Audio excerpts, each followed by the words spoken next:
만나야 할 인연, 헤어져야 할 인연, 운명의 실타래. 금강산의 봄. 고려 시대 말 금강산 자락에 자리한 유점사의 봄은 고요했습니다.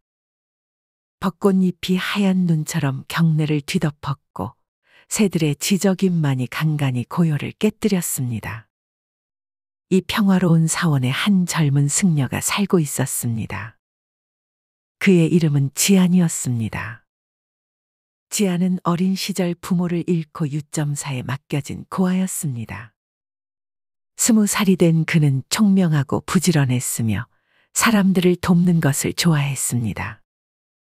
그는 특히 부처님의 가르침 중 인연법에 깊은 관심을 가지고 있었습니다.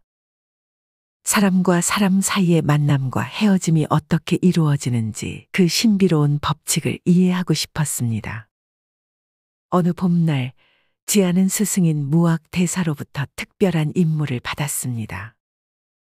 지안아, 내일 아침 일찍 산을 내려가 마을로 가거라. 거기서 두 사람을 만날 것이다. 그들과의 인연을 주의 깊게 살펴보고 그들에게서 배울 것을 배우고 오너라. 지안은 고개를 숙여 스승의 말씀에 응했지만 마음속으로는 의문이 들었습니다. 어떻게 그 두 사람이 누구인지 알 수 있을까? 그들을 어떻게 만나게 될까?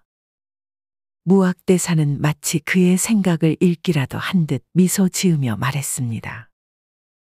걱정하지 마라. 만나야 할 인연은 반드시 만나게 되어 있느니라. 그리고 헤어져야 할 인연 또한 자연히 흩어지게 되어 있다. 다만 그 인연의 의미를 깨닫는 것은 그대의 몫이니라. 지안은 그날 밤 잠을 이루지 못했습니다. 스승의 말씀이 그의 마음속에서 메아리 쳤고 내일 만날 두 사람에 대한 호기심이 그를 설레게 했습니다. 첫 번째 인연, 도공과 깨진 그릇. 이른 아침, 지안은 유점사를 떠나 산길을 따라 내려갔습니다. 금강산의 아침은 신선했고 이슬 맺힌 잎사귀들이 햇빛에 반짝였습니다. 산을 한참 내려가던 그는 작은 도자기 공방을 발견했습니다. 문은 열려 있었고 안에서는 한 남자가 물레를 돌리며 그릇을 빚고 있었습니다. 들어와도 될까요? 지안이 문간에서 물었습니다. 도공은 고개를 들어 지안을 바라보았습니다. 그의 얼굴은 흙먼지로 얼룩져 있었지만 눈빛은 맑고 집중된 빛을 띠고 있었습니다. 어서 오세요, 스님. 도공이 반갑게 맞이했습니다. 저는 김상원이라고 합니다. 이 근처에서는 미친 도공이라고 불리죠. 미친 도공이라고요? 지안이 놀라 물었습니다. 김상원은 웃었습니다. 네, 사람들은 제가 완벽한 그릇만 찾아 평생을 헤매고 있다고 생각하니까요. 수백, 수천 개의 그릇을 만들었지만 제가 진정으로 만족한 그릇은 단 하나도 없었으니까요. 그는 지안에게 작업대 옆에 있는 의자를 권했습니다. 작업대 주변에는 다양한 형태와 색상의 도자기들이 놓여 있었습니다. 모두 아름다웠지만 하나같이 깨진 자국이 있었습니다. 이것들은 모두 제가 직접 깨뜨린 것들입니다. 김상원이 설명했습니다. 완성된 후 가마에서 꺼내보니 뭔가 부족함을 느꼈거든요. 그래서 차라리 깨버렸죠. 지안은 곰곰이 생각했습니다. 도공님께서는 왜 완벽한 그릇을 만들려고 하시나요? 김상원은 잠시 물레를 멈추고 먼 산을 바라보았습니다. 20년 전 제게는 사랑하는 아내가 있었습니다. 그녀는 제 작품의 가장 큰 팬이자 비평가였죠. 당신은 언젠가 세상에서 가장 아름다운 그릇을 만들 거예요라고 항상 저를 격려했습니다. 그의 목소리가 살짝 떨렸습니다. 하지만 아내는 병으로 세상을 떠났습니다.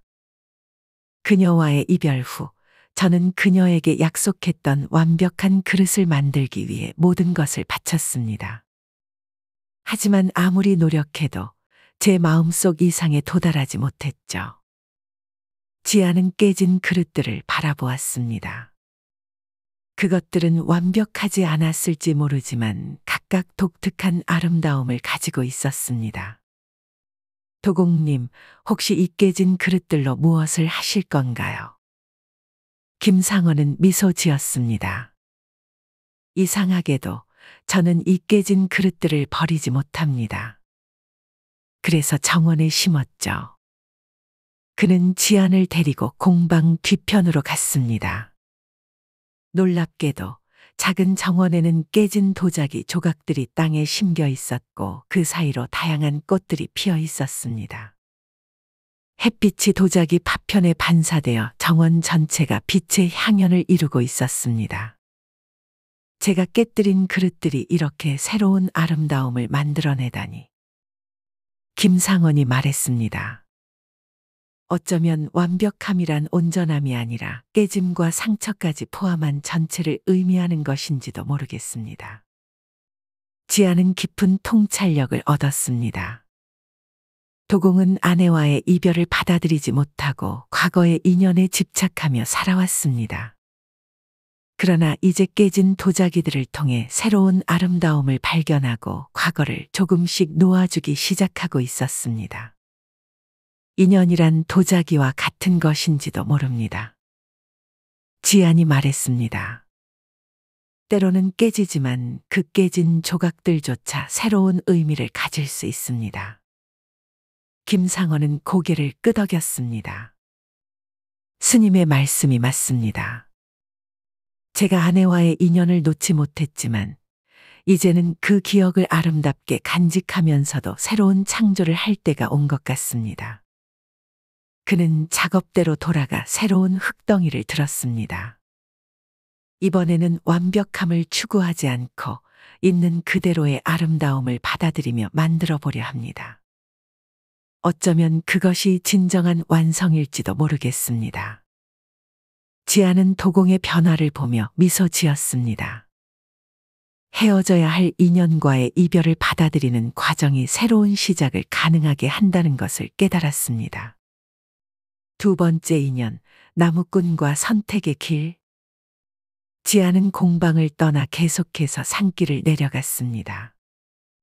오후가 되자 날씨가 점점 더워졌고 그는 그늘에서 잠시 쉬기로 했습니다. 큰 소나무 아래 앉아 있을 때 도끼를 든 젊은 나무꾼이 다가왔습니다. 안녕하세요, 스님. 나무꾼이 인사했습니다. 이런 곳에서 휴식을 취하시는군요. 네, 마을로 가는 길입니다. 지안이 답했습니다. 그대는 나무를 하러 가는 길인가요? 아닙니다. 사실 저는 지금 중요한 결정을 내리러 가는 중입니다. 지아는 호기심이 생겼습니다. 어떤 결정인지 물어봐도 될까요? 나무꾼은 잠시 망설이다가 지안 옆에 앉았습니다. 제 이름은 이준호입니다. 저는 이 근처 마을에서 나무꾼으로 일하고 있습니다. 하지만 얼마 전 한양에서 온 상인이 저를 발탁해 함께 일하자고 제안했습니다. 큰 돈을 벌 수 있는 기회라고 합니다. 그런데 왜 고민하시는 건가요? 지안이 물었습니다. 이준호는 깊은 숨을 내쉬었습니다. 저에게는 약혼녀가 있습니다. 그녀의 이름은 소연이고 우리는 어릴 때부터 서로를 알았습니다. 곧 결혼할 예정이었는데 제가 한양으로 떠나게 되면 그녀를 이곳에 두고 가거나 아니면 그녀도 함께 데려가야 합니다. 소연 씨는 어떻게 생각하나요? 그녀는 이 마을을 떠나고 싶어 하지 않습니다. 여기에는 그녀의 가족과 친구들 그리고 그녀가 사랑하는 모든 것이 있으니까요. 하지만 저는 더 큰 세상을 보고 싶습니다. 지아는 젊은 나무꾼의 고민을 이해했습니다. 이것은 인연의 갈림길이었습니다. 함께 가야 할 인연인지 아니면 각자의 길을 가야 할 인연인지 그 선택의 순간이었습니다. 오늘 저는 소연이를 만나러 가는 길입니다. 이준호가 계속했습니다. 최종 결정을 내리기 전에 그녀와 진지하게 이야기를 나누려고 합니다. 지아는 생각에 잠겼습니다. 준호님, 제가 들은 이야기가 있습니다. 옛날에 두 나무가 있었습니다. 그 나무들은 어린 묘목 때부터 나란히 자라며 서로를 의지했습니다. 하지만 세월이 흐르고 나무들이 자라면서 두 나무의 가지가 얽히기 시작했고 서로의 성장을 방해하게 되었습니다. 한 현명한 정원사가 이 상황을 보고 한 나무를 다른 곳으로 옮겼습니다. 처음에 두 나무는 이별을 슬퍼했지만 각자의 공간에서 더 크고 강하게 자랄 수 있었습니다. 몇 년 후 두 나무는 서로를 다시 볼 수 있었고 그때는 둘 다 충분히 자란 상태였습니다. 이준호는 지안의 이야기를 깊이 생각했습니다. 스님의 말씀은 때로는 사랑하는 사람과 헤어지는 것이 서로를 위한 길일 수도 있다는 것인가요? 그렇게 볼 수도 있습니다. 하지만 더 중요한 것은 진정한 인연이라면 서로의 성장을 도울 수 있어야 한다는 것입니다. 서로를 억누르는 관계가 아니라 서로가 빛날 수 있도록 돕는 관계가 되어야 합니다. 그것이 만나야 할 인연의 본질입니다. 이준호는 깊은 깨달음을 얻은 듯 했습니다. 감사합니다, 스님. 저는 이제 무엇을 해야 할지 알 것 같습니다. 소연이와 진심으로 대화하고 우리가 서로에게 어떤 인연인지 함께 고민해 보겠습니다. 억지로 붙잡으려 하지 않고 자연스러운 흐름을 따르겠습니다. 지아는 미소 지었습니다. 그것이 지혜로운 선택입니다. 인연은 강요할 수 없는 것이니까요. 이준호는 자리에서 일어났습니다. 스님, 우연한 만남이었지만 큰 깨달음을 얻었습니다. 이것도 하나의 인연이겠죠. 그렇습니다. 모든 만남에는 의미가 있습니다. 달빛 아래의 깨달음. 해가 완전히 저물고 달이 떠오른 후 지아는 유점사로 돌아가는 길에 올랐습니다. 마음이 평화로웠고 스승의 가르침이 이제 분명하게 이해되었습니다. 하루 동안 그는 두 가지 다른 인연을 만났고 각각의 인연에서 소중한 가르침을 얻었습니다. 산길을 오르면서 그는 자신이 만난 사람들을 생각했습니다. 김상원 도공과 죽은 아내와의 인연, 나무꾼 이준호와 약혼녀 소연의 인연. 두 인연은 서로 다른 종류의 관계를 보여주었지만 둘 다 인연의 본질적인 진리를 담고 있었습니다. 유점사에 도착했을 때 무학 대사가 대웅전 앞에서 그를 기다리고 있었습니다. 스승님, 돌아왔습니다. 지안이 깊이 절을 올렸습니다. 무학 대사는 미소 지었습니다. 어떠했느냐, 지안아? 두 인연을 만났느냐? 네, 스승님. 저는 두 가지 다른 인연을 만났습니다. 그리고 많은 것을 배웠습니다. 그렇다면 말해보거라. 인연이란 무엇이냐? 지아는 잠시 생각한 후 대답했습니다. 인연이란 강물과 같습니다. 흐르고 만나고 갈라지고 때로는 다시 만납니다. 우리는 그 흐름을 억지로 바꿀 수 없지만 그 흐름 속에서 지혜롭게 항해할 수 있습니다. 무학대사는 만족스럽게 고개를 끄덕였습니다. 그리고 만나야 할 인연과 헤어져야 할 인연은 어떻게 구분하느냐?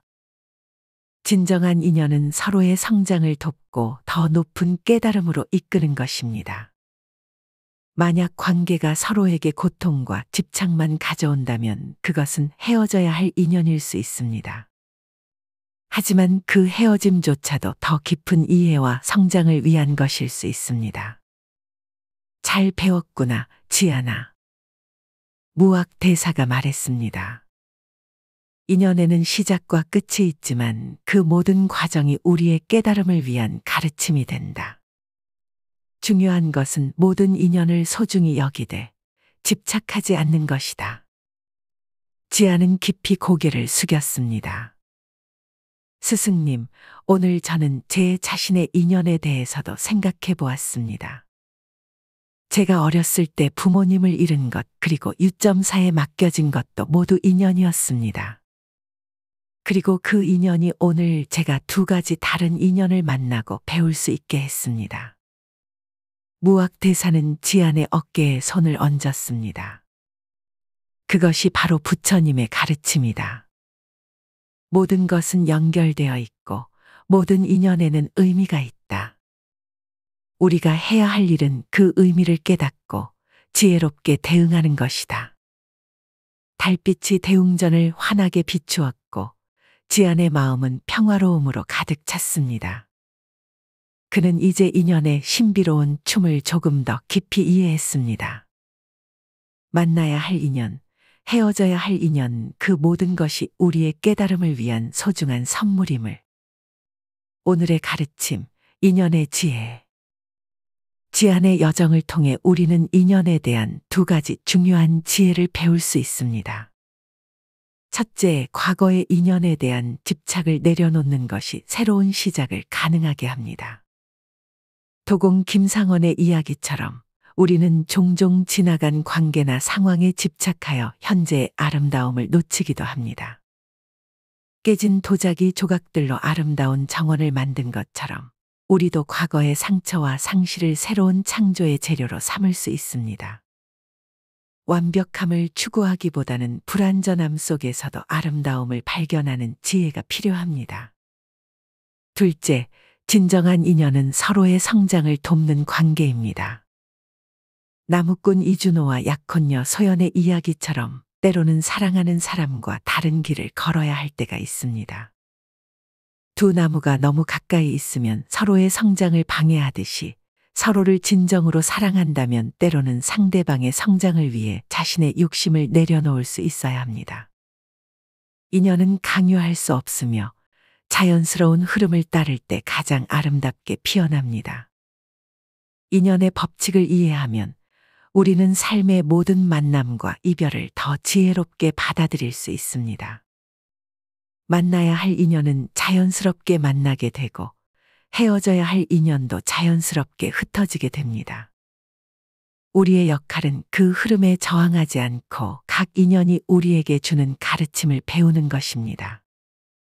무학 대사가 지안에게 가르쳤듯이 모든 것은 연결되어 있고 모든 인연에는 의미가 있다. 우리가 해야 할 일은 그 의미를 깨닫고 지혜롭게 대응하는 것이다. 이것이 바로 인연의 지혜입니다. 모든 만남과 이별을 소중히 여기되 집착하지 않는 것. 그것이 진정한 평화와 자유를 가져다주는 길입니다.